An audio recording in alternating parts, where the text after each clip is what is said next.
Olá, o programa Identidade Pública de hoje recebe como convidado especial o engenheiro civil, advogado e ex-vereador Raul Silva, que também ocupa o cargo de presidente da Fundação Educacional Araçatuba. Dr. Raul, é um prazer tê-lo aqui com a gente. Prazer é meu, João. Eu aceitei de bom grado o seu convite, viu? Para que eu possa me comunicar não só com você, sobre os auspícios desse serviço excelente que vocês promovem, mas que eu possa estar em contato com a população dessa cidade que eu tanto gosto e onde eu vivo. Exatamente. Eu vou iniciar nosso bate-papo, Dr. Raul, falando um pouco sobre aspectos relacionados à sua infância. O senhor nasceu na cidade de Promissão, na década de 40. Como foi a sua chegada até o município de Araçatuba? Bom, eu tive uma cidade intermediária. Na realidade, eu fui de Promissão com 1 ano e meio para Guararapes, de onde eu saí com 15 anos aqui para Araçatuba. A minha infância mesmo foi em Guararapes. E naquele tempo, o ensino era muito elitizado para poder vir fazer o científico, que era o colegial de hoje. A única cidade que possuía era Araçatuba. Birigui não tinha colegial, Guararapes não tinha, Penápolis tinha. Mas eu vim aqui para o nosso saudoso, a nossa querida escola IE, fiz o colegial no IE.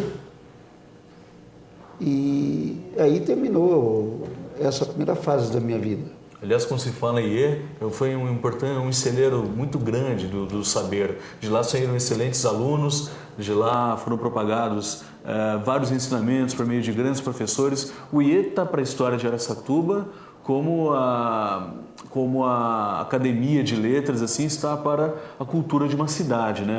Na verdade, o IE tem um papel muito importante na educação de muitos araçatubenses, né?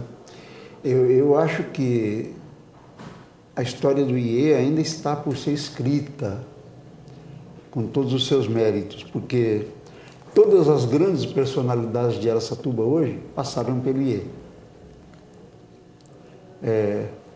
O secretário de Cultura do município, Hélio Consolaro, foi meu aluno no IE.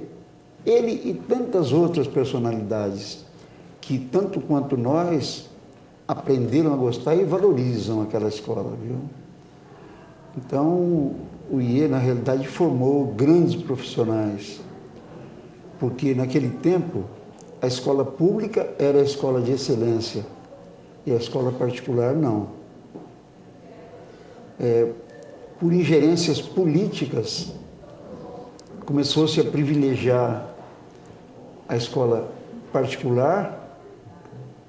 Por quê? Quando começou a decrescer perante os órgãos públicos e perante os dominadores do poder, a figura importante do professor.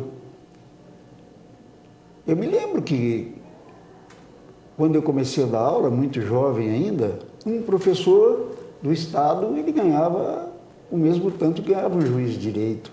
Era uma pessoa importante, valorizada na sociedade. Hoje, eu me sinto constrangido em ver a desvalorização que foi dada aos professores. O professor, se o professor não voltar a ocupar o lugar de destaque que teve e que merece, as nossas coisas não mudarão, porque as mudanças efetivas só ocorrem através da educação. É isso que eu penso. E o IE é a figura símbolo. Foi do IE que partiram as lutas políticas todas. E como era o engajamento político naquela ocasião? Era uma efervescência? Era uma efervescência pelo seguinte, eu me lembro que na década de 70, 80, era uma época em que a mocidade foi castrada pela ditadura que então existia. O Decreto-Lei 477 calou a boca da mocidade e ceifou toda uma geração de futuros líderes. Alguns professores tinham consciência disso. Eu me orgulho de ser um deles. e lutamos fervorosamente contra a ditadura para que os professores tivessem a sua representatividade, a sua representação. Eu me lembro que nas greves, que eu tinha o orgulho de liderar aquelas greves, viu?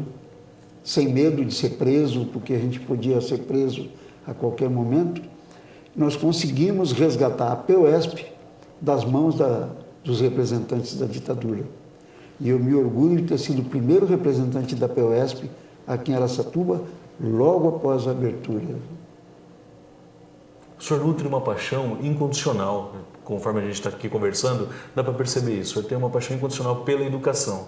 Essa paixão também pode ser transferida para o esporte, enquanto o senhor também foi praticante de algumas modalidades, como o senhor relatou na sua biografia, enviada aqui à nossa produção. O senhor militou na área também do atletismo, também foi atleta de voleibol e beisebol. Eu queria saber se o senhor chegou a conquistar algum título nessa ocasião, como o senhor se destacava em alguma modalidade? Vamos ver. Na área de voleibol, eu fui 4 vezes campeão regional de voleibol. Representando o município? Município. Na área de atletismo, eu pertencia a uma equipe gloriosa, nós éramos campeões de Jogos Abertos, campeões de Troféu Bandeirantes, e eu participava dessa equipe, com muito orgulho, viu? E eu quero relembrar aqui a memória do saudoso técnico Franz Gaspar, e muito bem sucedido depois pelo técnico Primo, que ambos, tanto o Franz quanto o Primo, projetaram atletas de grande valor no cenário não só nacional, viu? Mas de nível olímpico. Então, Araçatuba é uma cidade de grande tradição no atletismo. Exato. No beisebol, eu cheguei a ser convocado para a seleção brasileira, viu? Fui campeão brasileiro, várias vezes campeão brasileiro, em todas as instâncias, desde o infantil. Então, o senhor falou de modalidades que hoje em dia, com exceção do vôlei, porque é patrocinado aí por uma grande empresa, a gente vê que são modalidades que hoje em dia não tem aquela expressão que tinha quando o senhor, na infância ou até mesmo na juventude, praticou. A que o senhor deve esse esquecimento, essa falta de prestígio que a gente observa? E principalmente em relação ao beisebol, que está atrelado à colônia japonesa, e o atletismo que, de certa maneira, ainda não tem revelado assim. Eu penso que é a vontade política e a consciência do valor, que era diferente do valor do esporte. Antigamente se jogava pelo amor à camisa. Okay. Tá? Com a profissionalização do esporte amador, essas coisas mudaram. Eu, por exemplo, acho altamente relevante e meritório que a gente tenha uma equipe de vôlei, do Vôlei Futuro aqui, que eleva o nome de Araçatuba e tal, principalmente por um motivo. Eu me parabenizo com quem patrocina esse esporte, porque faz escola para toda uma outra juventude aí. O que não pode esquecer que esse esporte profissional tem que servir de modelo, tem que servir de estímulo para aqueles que vêm. E o poder público não pode esquecer da formação do esporte amador, que é no esporte amador onde a gente aprende as virtudes maiores que o esporte pode trazer. O espírito de luta, o espírito ético, a sensação de que nem sempre é preciso ganhar, que numa disputa democrática esportiva, sempre um vai perder. Então, entender que o esporte também é mais do que qualquer outra coisa, é cooperação, não só competição. E entender que uma derrota é, na realidade, uma vitória, sim. Porque essa é a minha vitória, porque eu consigo consagrar a vitória do outro. Porque senão o outro não teria mérito. O espírito de luta não existiria. Então, o que precisa é alguém levantar o esporte amador da nossa cidade. Esse esporte amador é que é nosso, autêntico nosso. E essa é a responsabilidade da nossa Secretaria de Esportes, que eu cobro aqui publicamente, e eu sou companheiro, sou do time, mas estou sentindo uma falta imensa daquela pista de atletismo onde mais de 300 pessoas caminham por dia e estão sem onde poder caminhar. Eu não acredito que possa demorar tanto tempo para pintar uma pista que só falta uma pintura. Não é uma crítica destrutiva, é um pedido. Até mesmo autocrítica. E eu represento aqui centenas de pessoas. Perfeito. No tocante à sua formação profissional, eu queria saber, é uma curiosidade que eu tenho depois de ter lido parte aqui da sua biografia, como é que o senhor consegue conciliar atualmente duas carreiras tão distintas? Haja vista que o senhor é formado em engenharia civil e também é formado em direito. Como o senhor consegue conciliar, ou o senhor exerce uma em detrimento da outra? Como que consegue exatamente essa conciliação entre as duas carreiras? Eu nunca fui de conciliar coisa nenhuma, viu? Eu sou atleta de uma única paixão de cada vez. A engenharia civil já foi superada? Passou.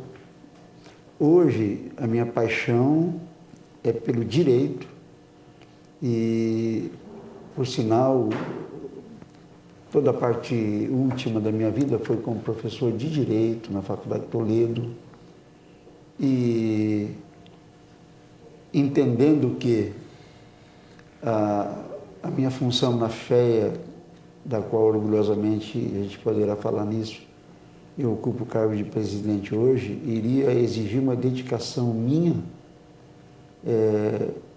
depois de tantos anos de amores mútuos com a Faculdade de Toledo, eu pedi demissão, apesar de eu continuar ligado ainda emocionalmente aos seus cursos, como professor visitante. Foram anos dedicados a Toledo, né? Muitos anos, muitos anos.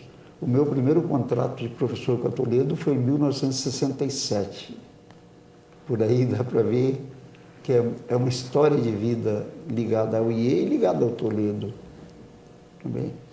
A minha função agora, como representante de uma entidade pública, é doar o meu tempo, que eu me sinto nessa obrigação, porque o magistério e dar aula para mim foi que me permitiu realmente criar meus filhos e formar minha família. Então eu tenho que devolver alguma coisa. Não sei se você sabe, o cargo de presidente da Fundação Educacional de Araçatuba, apesar de ser um cargo executivo que demanda todo o tempo e toda a dedicação, ele não é remunerado. Presidente da Fundação Educacional de Araçatuba faz isso, pelo menos de minha parte, por amor, dedicação e por gratidão a tudo que teve em termos de ensino. Neste primeiro bloco, você pode conferir um pouco da história de vida do nosso convidado especial de hoje, o ex-vereador Raul Silva, também presidente da Fundação Educacional Araçatuba. No próximo bloco, você vai conhecer um pouco sobre a atuação política e a militância dentro do magistério e outros aspectos relacionados à biografia do nosso convidado.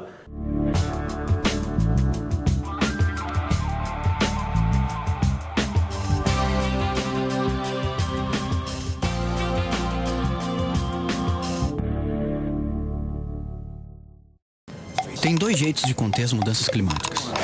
O primeiro jeito, você se torna um cara popular, inicia uma carreira política meteórica, se candidata a cargos públicos, é eleito presidente, transforma o país numa superpotência. E aí, convence os outros países a parar de poluir o planeta. E o segundo jeito de conter as mudanças climáticas? Ué, use só lâmpadas fluorescentes. Salvar o planeta é agora ou agora.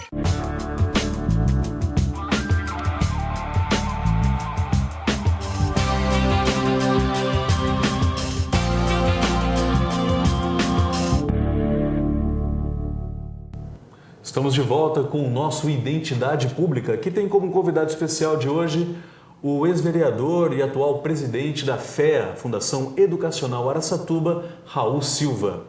Dr. Raul, eu vou iniciar esse segundo bloco falando um pouco sobre a família, né? O papel da família na história, na biografia exatamente do senhor, que é o nosso convidado. Hoje o senhor é casado e tem 2 filhos e também 2 netos. Qual é exatamente o papel da família na sua história pessoal? Eu acho que ninguém sem uma família que o tenha apoiado em sua trajetória consegue chegar de uma forma aos seus objetivos mais importantes. As exceções, sim, Mas, no geral, é necessária a presença da família na vida da pessoa, para que ela tenha segurança para poder exercer suas coisas todas. Comigo foi assim. A minha família é uma família muito unida, onde todos pensam em todos, e eu me sinto muito bem com relação a isso. Hoje eu me dedico muito aos meus netos, tenho 2. O Rafael e o Pedro? O Rafael e o Pedro, que são a minha paixão de vida e de quem eu me orgulho muito deles. Até porque ser avô digamos, voltar ao tempo e ser pai pela segunda vez, Exatamente. né? A possibilidade de, entre aspas, estragar os netos, assim, porque os pais criam, os avós muitas vezes estragam. Com o senhor não é diferente? Não, porque não, o mínimo, não é como diferente. é essa questão? Não é diferente, é a mesma coisa, eles mandam em mim. Eles mandam. E eu acho bom isso. Esse domínio é um domínio salutar, saudável. Perfeito.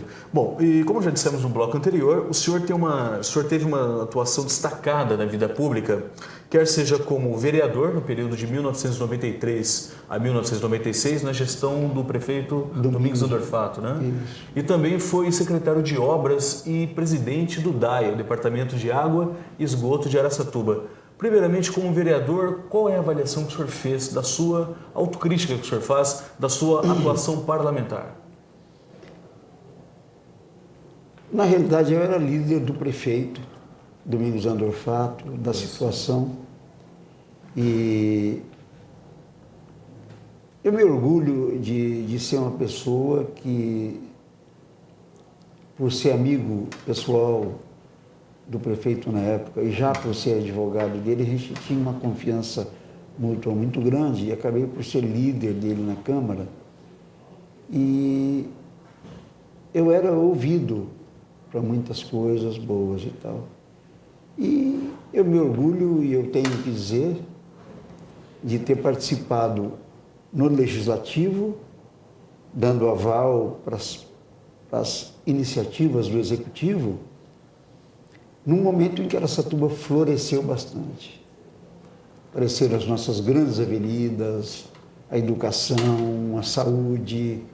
Então, foi um momento de glória para mim. Tive algumas decepções, como todo político tem, que quando você chega numa Câmara Municipal, você chega cheio de ideais, pensando em encontrar ali o bem público sendo objeto de desejo de todos, e ali você percebe que não é bem assim.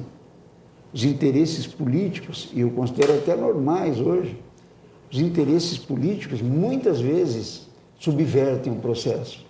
O interesse público passa para segundo, terceiro lugar, e o interesse individual, pessoal, prevalece. Há muitos vereadores, eu não estou citando ninguém pessoalmente, e nem de Araçatuba, é de todo o Brasil, institucionalmente de falando, qualquer lugar, institucionalmente falando, que ele elege a si próprio como objeto do seu mandato. Ele só vai fazer um projeto se esse projeto lhe granjear votos para a próxima eleição. Se for um projeto que não vai lhe dar votos, então ele abre mão desse projeto. Aprendi também a reconhecer que existem grandes pessoas, grandes vereadores, grandes companheiros, imbuídos desse sucesso, desse objetivo do bem comum, do bem público. Eu aprendi essas duas experiências, que uma Câmara de Vereadores da qual eu fiz parte, não só com relação a ela, mas eu aprendi que existem vereadores imbuídos de todos os sentidos, do sentido público e do pessoal. Isso não é bom. Seria bom que todo homem que se dedicasse a uma vereança levasse consigo o desejo do bem público acima de tudo e qualquer interesse particular, de todo e qualquer interesse particular. Ainda no tocante à sua atuação legislativa, quais os projetos e quais as ações que o senhor considera realmente como sendo de grande relevância pública?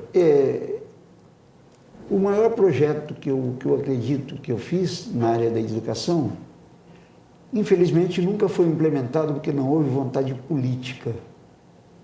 Muito antes do governo federal instituir essa permuta de tributos por bolsas de estudo, etc., etc., nós temos aqui em Araçatuba uma lei chamada Lei da Microescola. O que seria essa Lei da Microescola que foi transformada em lei, esse projeto de minha autoria? Unanimidade. Em cada bairro, uma família que tivesse uma professora ou outro, montaria uma escola de 30, 40, 50 alunos para atender as crianças da vizinhança, ali tudo mais. E o ISS, que era devido à prefeitura, impostos devidos à prefeitura, seriam convertidos em bolsa de estudo. A prefeitura, a troco desse imposto que ela abriria mão, ela mandaria alunos bolsistas, alunos carentes, que seriam escolhidos pela prefeitura, pela sua comissão de bolsas. Pode acreditar que esse projeto tão meritório, eu me lembro que na época a governadora Rosiane Sarney ficou sabendo desse projeto, enviou um fax aqui para a nossa Câmara pedindo com urgência cópia integral do processo e do projeto, porque ela implementou no estado dela. E Araçatuba nunca houve um prefeito com vontade política ou disposição de resgatar esse projeto e implementá-lo. Na ocasião, governadora do estado do Maranhão. Maranhão. Onde a educação também brilha lá, né? Realmente eles investem bastante na educação. Ela pediu urgência do nosso projeto. Não sei como ela ficou sabendo. Essa foi uma iniciativa nossa. Nós também criamos aqui, através de uma lei, autorizando o município a criar a Escola Municipal de Trânsito. Já naquele tempo, o caos já começava a imperar no trânsito de Araçatuba. Então, o que seria essa Escola Municipal de Trânsito? Seria uma escola que ensinaria regras de trânsito e, ao invés da pessoa pagar multas, porque essas multas que a gente nem sabe o destino delas, para onde vão, a pessoa era obrigada a ir frequentar uma escola. E essa escola de trânsito não seria ligada à Secretaria de Segurança Pública, mas seria ligada à Secretaria da Educação. Seria realmente valores educacionais que deveriam ser implementados. Até porque o trânsito é reflexo do comportamento do indivíduo A mesmo, conduta, né? você tem que ver a conduta, e quem ensina a conduta são os professores, é a educação. Você tem que educar a população. Esse projeto também jamais foi implementado por falta de vontade política. Então o vereador acaba tendo uma atuação um tanto limitada, né? Como propositor, fiscalizador em algumas horas, mas não depende dele a implantação de muitas Depende da ações. vontade política do executivo. Na realidade, quem manda no meu país é o executivo. E pronto. Todo mundo sabe que quem manda é o executivo. Essa vontade do Montesquieu, de tripartite, é tudo balela. Quem manda é Independência dos o executivo. poderes, havendo uma harmonia entre eles. Porque eu estou aqui numa casa do Legislativo que eu admiro e da qual eu já fiz parte. Então, aqueles que poderiam ser meus colegas hoje, que militam hoje aqui, sabem da dificuldade que tem do vereador de transformar seus ideais e as suas ideologias em concretudes, em realizar os seus projetos, porque depende do executivo. Eles fazem os seus projetos, o executivo executa se quiser, porque senão empurra e não acontece nada. É por excelência um pedinte privilegiado, É um digamos assim. pedinte. E não é aqui Araçatuba, não. Sim. Não é o atual governo. Né? É uma coisa já cultural, viu? Cultural. Alguma coisa tinha que ser feita e mudada. Tá? O que eu quero até aproveitar para, se me permite, dizer que eu acho que cada casa tem a sua função e a população também tem a sua função. O que não é possível, e que a gente precisa tomar cuidado, é que cada uma dessas instituições, povo, executivo, legislativo, judiciário, comece a se arvorar em dono dos outros poderes e querer usurpar as suas funções. Cada um tem as suas. Então, cada um tem que ficar adstrito as suas funções para as quais ele foi eleito. É porque isso desconfigura totalmente a identidade de cada uma dessas funções. E a tripartição de poderes, que ainda está na nossa Constituição, perde sentido. Entendo. Agora, falando um pouco sobre a FEA, a sua nova atribuição, entre tantos... A minha nova paixão. Exatamente, na sua rotina profissional como advogado, que é... Hoje o senhor preside a Fundação Educacional Araçatuba e tão logo o senhor anunciou, no momento da sua posse, existe aí a intenção de trazer a Faculdade de Medicina para o município de Araçatuba, o que para muitos parece uma certa, digamos, uma certa loucura. É exequível, é possível, depende do que, na verdade? Eu me lembro de um ex-prefeito aqui de Araçatuba que aprendi com ele, ele dizia sempre o seguinte: se você tem que caminhar 100 passos, você tem que dar o primeiro. E, felizmente, com relação à Faculdade de Medicina, muitos passos já foram dados. Nós já temos um processo